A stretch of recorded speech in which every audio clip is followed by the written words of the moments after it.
Hi everyone, welcome to the 5th Lagvoid tutorial part 2. I'm Fred and I'll talk here about how to control your MIDI sequencer with Lagvoid. To do so, we will use MIDIclock, also known as MIDI beat clock or MIDI timing clock. MIDIclock is not MIDI time code. In MIDIclock, for each beat, 24 MIDI pulses are sent to maintain a synchronized tempo between your MIDI devices.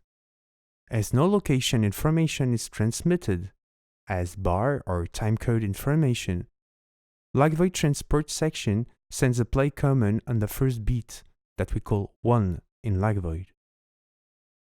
To avoid clock drift, Lagvoid's MIDI clock generator has been designed to raise softly to new tempos instead of jumping. To synchronize your sequencer to Lagvoid, go to Setup page and select its MIDI port in the MIDI out clock menu. For this tutorial, we will synchronize Ableton Live using virtual MIDI connection. Our virtual MIDI software here is LoopB from nerds.de. So we select LoopB internal MIDI in the MIDI out clock menu. Now we open Ableton Live, go to Options, Preferences, MIDI Sync. On the Input LoopB internal MIDI row, you click on Sync column. A EXT flag appears in the upper left corner.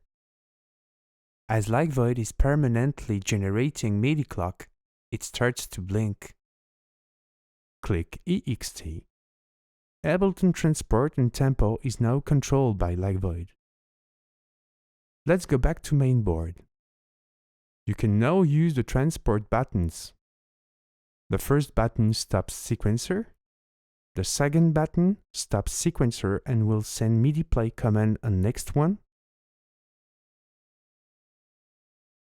The third button is used to resync Lagvoid and your sequencer, especially when you change metrics while synced. The fourth button is for immediate play on your sequencer. That's all for this tutorial. Bye bye.